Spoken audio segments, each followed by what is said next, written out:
ആഹാ, എത്ര സുന്ദരമായ റബ്ബർ തോട്ടം. ഔട്ട്സ്കേർട്ടിട്ട് നിൽക്കുന്ന റബ്ബർ മരങ്ങളെ കണ്ടാൽ വിമൻസ് കോളേജിലേക്ക് പോകുന്ന തരണീമണികളെ പോലെ ഇല്ലേ? പക്ഷെ എന്ത് ചെയ്യാം, റബ്ബറിന്റെ വില ഇടിഞ്ഞിടിഞ്ഞിടിഞ്ഞ് പാതാളത്തിലെ മാവേലിക്കും താഴെയായി. മാവേലി ഞങ്ങൾ എന്ന പണമായിട്ട് എന്താ ബന്ധം?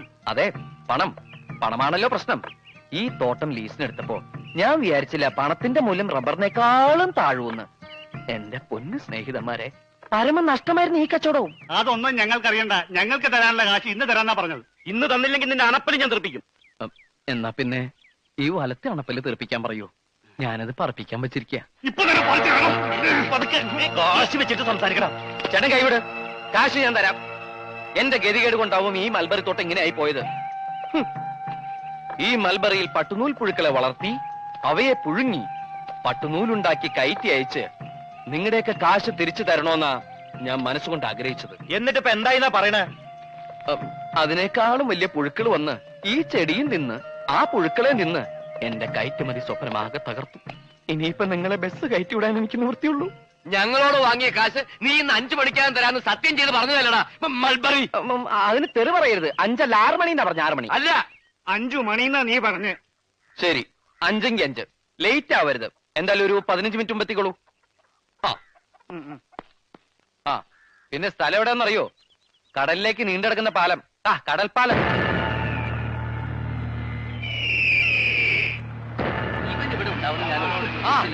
എല്ലാവർക്കും നമസ്കാരമുണ്ട്. പെട്ടെന്ന് ഇങ്ങോട്ട് വരണം. 5 മണി എന്ന് പറഞ്ഞ 5 മണി. ഇത്രയും കൃത്യമായിട്ട് കൃത്യനിഷ്ഠ പാലിക്കുന്ന മലയാളികളെ ഞാൻ ആദ്യമായിട്ട് കാണും. കായ കൊടുത്ത് തുടങ്ങിയോ? ഇല്ല, വേവലാതിപ്പെടേണ്ട, അവിടെ നിൽക്കേട്ടാ.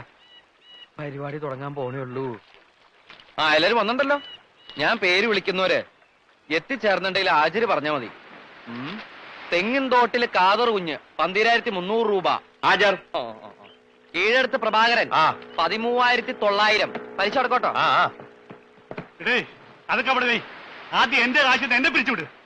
ഹായ്, ഞാൻ ഏറ്റവും കൂടുതൽ കാശ് കൊടുക്കാനുള്ള ആളാ തൊമ്മിച്ചൻ. എന്താ തൊമ്മിച്ചൻ ലേറ്റ് ആയത്? പറഞ്ഞ് ലേറ്റ് ആക്കാതെ കാശാടാ. ഈ തൊമ്മിച്ചന്റെ കണക്കുൾപ്പെടെ ഞാൻ ആകെ തരാനുള്ളത് 7,49,000 രൂപ. പക്ഷേ ഇപ്പൊ അത്ര എന്റെ കയ്യിലില്ല. ഒരു ശകലം കുറവുണ്ട്. അത് നമുക്ക് പരിഹരിക്കാം. എത്ര കുറവുണ്ട്? 7,49,000 തന്നെ കുറവുണ്ട്. അതെടുക്കരുത്. അത് എലിവിഷോ? വിഷോ? അതെ ചേട്ടാ, വിഷോ. പൊട്ടാസ്യം സൈനൈഡ് വാങ്ങിക്കാൻ കപ്പാസിറ്റി ഇല്ലാത്തതുകൊണ്ട് ഇതുമായിട്ട് നടക്കുന്നേ ഉള്ളൂ. ഏത് നിമിഷം എനിക്കിത് അത്യാവശ്യമായിട്ട് വന്നേക്കും. വലിച്ചെറിഞ്ഞ് കളയണോ അത്? കണ്ട, ചാകാൻ പോലും നിങ്ങൾ സമ്മതിക്കില്ലെന്ന് എനിക്കറിയാം. എന്ന് വെച്ച് എനിക്ക് ആരോടും ദേഷ്യമില്ലാട്ടോ. വന്നിട്ട് കുറെ നേരമായോ? ഒരവസരത്തിൽ അല്ലെങ്കിൽ മറ്റൊരവസരത്തില് നിങ്ങൾ എല്ലാവരും എന്നെ സഹായിച്ചിട്ടുണ്ട്. ഞാൻ ആരെയും വഞ്ചിക്കില്ല. എല്ലാവരുടെ പണവും കൃത്യമായിട്ട് കിട്ടും. ഒരുപാട് സ്ഥാപനങ്ങൾ ഞാൻ തുടങ്ങി. ഒന്ന് പൊട്ടുമ്പോ അടുത്തേല് രക്ഷപ്പെടാന്ന് കരുതി. പക്ഷെ എല്ലാം പൊട്ടി. അങ്ങനെ അവസാനം ഞാനൊരു പടക്ക കമ്പനി തുടങ്ങി. അതാണെങ്കിൽ പൊട്ടിയുമില്ല. അപ്പൊ അതെങ്കിലും ഉണ്ടല്ലോ. അത് വിറ്റിട്ട് എന്റെ കാശിങ് താടാ. പൊട്ടാതിരുന്നത് പടക്കമാണ് ചേട്ടാ. പടക്കം പൊട്ടാതായപ്പോ ആ കമ്പനിയും പൊട്ടി. എന്റെ അച്ഛൻ എന്നെ കുറിച്ച് എപ്പോഴും പറയും, എന്റെ പേര് ഗിന്നസ് ബുക്കിൽ വരുമെന്ന്. ശരിയാ, ഇത്ര ചെറുപ്പത്തിലെ ഇത്രയും വലിയ കടക്കാരനായ ചെറുപ്പക്കാരൻ ചിലപ്പോ ഞാൻ മാത്രമേ ഉണ്ടാവൂ. മനഃപൂർവ്വമല്ല, സംഭവിച്ചുപോയി. ഇനിയിപ്പോ എന്റെ മുമ്പിൽ ഒരു വഴിയേ കാണുന്നുള്ളൂ. ഒന്നെങ്കിൽ നിങ്ങൾ എനിക്ക് 5 വർഷത്തെ സാവകാശം തരണം, അല്ലെങ്കിൽ ഞാൻ ഈ കടലിൽ ചാടി ചാകണം. ആ വേല ഞങ്ങളോട് വേണ്ട മോനെ. അങ്ങനെ നീ ചാടുന്നെങ്കിൽ ചാട്. എന്റെ കാശ് ഞാൻ ഉപേക്ഷിച്ചേക്കാം. ചാടാം. ഞാനൊരു വലിയ തുകയ്ക്ക് ഇൻഷുറൻസ് പോളിസി എടുത്തിട്ടുണ്ട്. അത് താമസിയാണ്ട് കിട്ടും.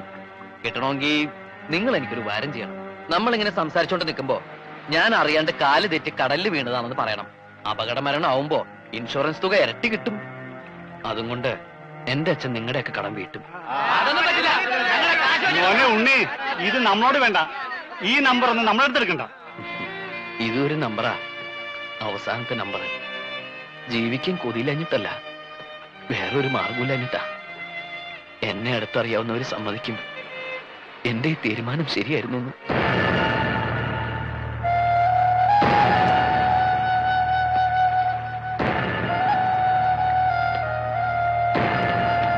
ഉണ്ണി, ബൈ, ഗുഡ് ബൈ.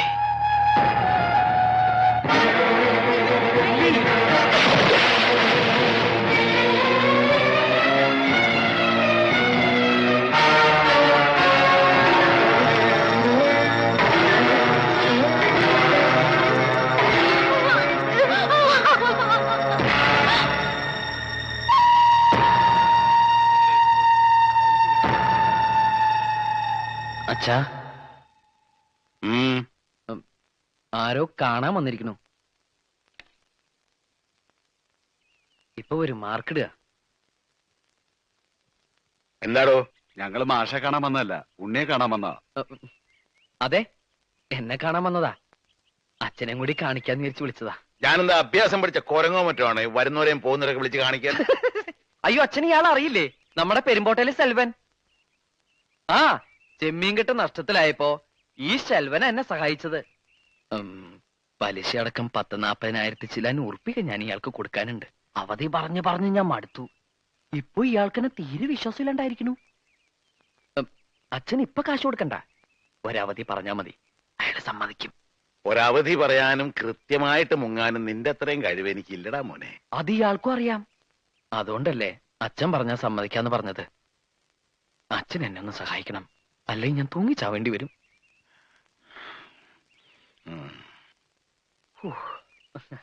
അച്ഛൻ അവധി പറയില്ല, കാശ് ഇപ്പൊ തരും.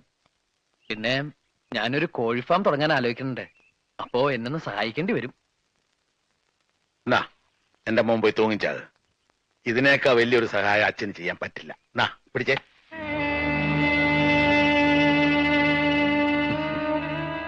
നിനക്ക് താഴെ 2 പെൺകുട്ടികളുണ്ടെന്നുള്ളത് ഓർക്കാതെ കയ്യിലുള്ളതും കൂടി ഞാൻ നിനക്ക് വേണ്ടി ചെലവാക്കിയത്. എന്തിനാ? ഒരു കരപറ്റി കാണാൻ. എന്നിട്ടിപ്പൊ നാട് മുഴുവൻ കടുവാക്കി മനുഷ്യന് പുറത്തിറങ്ങി നടക്കാൻ വയ്യാണ്ടായില്ലേ? ഇപ്പൊ വീട്ടിലിരിക്കാൻ വയ്യാണ്ടായി.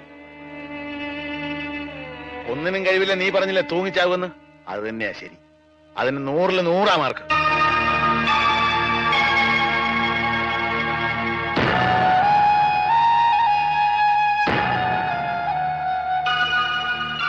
നിന്റെ മുറപ്പെണ്ണായി ജനിച്ചു പോയി എന്നുള്ള ഒരൊറ്റ കാരണം കൊണ്ട് നീ അവളുടെ ജീവിതം തകർക്കരുത്. അമ്മാവൻ എന്തൊക്കെയാ പറയണേ? ഞാൻ എന്തെങ്കിലും നിങ്ങൾക്ക് ആർക്കെങ്കിലും ഒരു തടസ്സമായിട്ട് നിന്നുണ്ടോ? സുജിക്ക് നല്ലയിടത്തുനിന്ന് ഒരു ബന്ധം ആലോചിച്ചോളൂ. നമുക്ക് എല്ലാവർക്കും കൂടി അത് നടത്താം. എല്ലാറ്റിനും മുമ്പിൽ ഞാനുണ്ടാവും. എന്താ പോരെ? അതിനവള് സമ്മതിക്കണ്ടേ? നിന്നെ മാത്രമേ വിവാഹം കഴിക്കോളൂ പറഞ്ഞ് അവൾ ഒറ്റക്കാലം നിൽക്കാൻ തുടങ്ങിയിട്ട് വർഷം എത്രയായി? അവളെ കുറ്റം പറഞ്ഞിട്ട് കാര്യമില്ല മാവ. ഓർമ്മ വെച്ച കാലം മുതല് ഞാൻ അവളുടെയാണെന്നും അവൾ എന്റേതാണെന്നും കേട്ടല്ലേ വളർന്നത്. ശരിയാണ്, അങ്ങനെ ഒരു ആഗ്രഹം ഞങ്ങൾക്ക് എല്ലാവർക്കും ഉണ്ടായിരുന്നു. പക്ഷെ നീ വളർന്ന് ഇത്രയും വലിയൊരു തല്ലിപ്പൊളിയാകുമെന്ന് ഞാൻ അറിഞ്ഞോ? അമ്മാവന് ആലോചനകളൊക്കെ തുടങ്ങിക്കോളൂ. അവളെ പിരിയാൻ ഇഷ്ടമുണ്ടായിട്ടല്ല, അവളെങ്കിലും സമാധാനമായിട്ട് ജീവിക്കട്ടെ എന്ന് കരുതിയ. ഞാനവളെ പറഞ്ഞ് സമ്മതിപ്പിച്ചോളാം. അതിന് അവള് സമ്മതിക്കില്ലടാ. നീ ഇങ്ങനെ തടി പോലെ നിൽക്കുമ്പോ അവളെ എങ്ങനെ സമ്മതിപ്പിക്കാനാ? അതുകൊണ്ടാ ഞാൻ പറഞ്ഞത്, നീ എങ്ങോട്ടെങ്കിലും ഒളിച്ചോടിപ്പോ. കുറെ കാലം കഴിഞ്ഞ് തിരിച്ചു വന്നാ മതി. ഇനി വന്നില്ലേലും കുഴപ്പമില്ല. അപ്പോ നിനക്ക് നിന്റെ കടക്കാരെ ഇന്ന് രക്ഷപ്പെടുകയും ചെയ്യാം, എനിക്ക് എന്റെ മോളെ കെട്ടിച്ചയക്കുകയും ചെയ്യാം. ദാ ഇനി വണ്ടിക്കൂലിക്ക് വേണ്ടി നീ തണ്ടണ്ട. പിടിച്ചോ.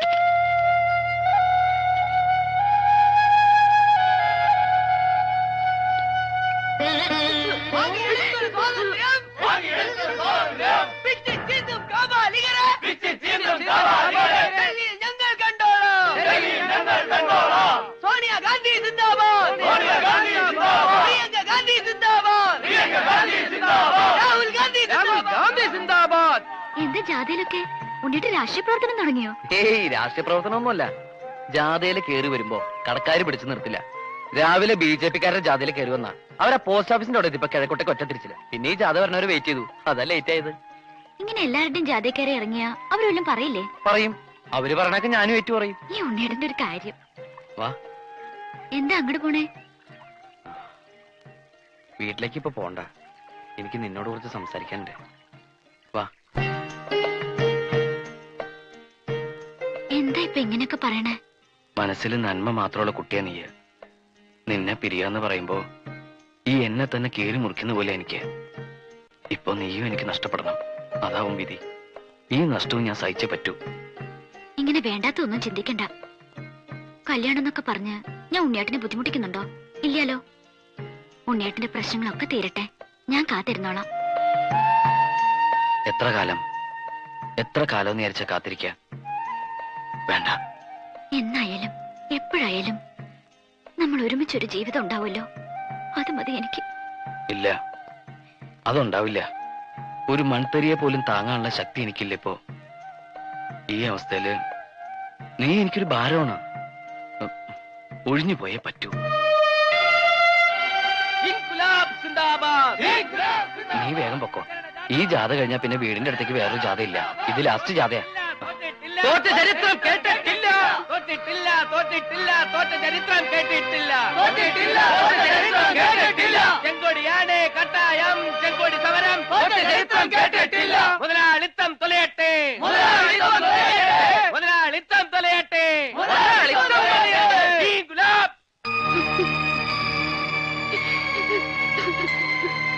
ഒരാഴ്ചത്തേക്കുള്ള റേഷനെങ്കിലും നീ ഈ കുടുംബത്തെ എത്തിച്ചിട്ടുണ്ടോടാ? ഈ ചോദ്യം ഇനി ചോദിക്കരുത്. ദേ, ഒരാഴ്ചത്തേക്കുള്ള റേഷനും ഒരു ദിവസത്തെ കറിക്കുള്ളതും ഉണ്ട്. അയ്യേ, ഇതെന്താ മീൻ കൊണ്ടുവന്നിട്ടുണ്ടോ? ഇവിടെ മീൻ കൊണ്ടുവരാൻ പാടില്ലെന്ന് എനിക്ക് അറിഞ്ഞൂടാമേ. പിന്നെന്താ ഒരു നാറ്റം? അത് ഞാൻ 2 വട്ടം മീൻ അങ്ങാടിയിൽ ചുമന്നു. Just for A change. പൈസക്ക്. അമ്മ ഇതൊക്കെ വേഗം ഊണുണ്ടാക്കി, ഞാൻ കുളിച്ചിട്ട് വരാം. അമ്മ ഇരിക്കണല്ലേ? ഞാൻ പിന്നെ ഉണ്ടോളാം. അത് പറ്റില്ല. ഞാൻ അധ്വാനിച്ചുണ്ടാക്കിയായിരുന്നു ഒരു പിടിയെങ്കിലും കഴിക്കമ്മേ. നിനക്ക് എന്താ പറ്റിയത് ഉണ്ണിയെ? അമ്മ കഴിക്കേ. അമ്മേ, എന്റെ പ്രകടന പത്രികയില് ഞാൻ അമ്മയ്ക്ക് കുറെ വാഗ്ദാനങ്ങൾ തന്നിട്ടുണ്ട്. വലിയ വീടും കാറും അങ്ങനെ പലതും. എന്താ എല്ലാം ശരിയായോ? ഇല്ലമ്മേ, അതൊന്നും എന്നെ കൊണ്ട് സാധിക്കില്ല. എനിക്കൊന്നും വേണ്ട ഉണ്ണിയെ. നിന്നെ ഈ കടക്കാരിട്ട് ഓടിക്കണത് കാണാണ്ടിരുന്നാ മതി. ഇനി ആരെ കൊണ്ട് ഒരു ശല്യം ഉണ്ടാവില്ല. എല്ലാം അവസാനിപ്പിക്കാൻ ഞാനൊരു കൂട്ടം ചെയ്യാൻ പോവാ. അതെന്താ? ഒക്കെ കഴിയുമ്പോ അറിഞ്ഞാ മതി. അറിയുമ്പോ അമ്മയ്ക്ക് ഒരുപാട് വിഷമം ഉണ്ടാവും. എന്നെ ശപിക്കരുത്. അച്ഛന്റെ ദേഷ്യമൊക്കെ മാറുമ്പോ അച്ഛനോട് അമ്മ പറയണം, ഈ ഉണ്ണി പാവായിരുന്നു. അറിഞ്ഞോണ്ട് ഒരു തെറ്റും ചെയ്തിട്ടില്ല.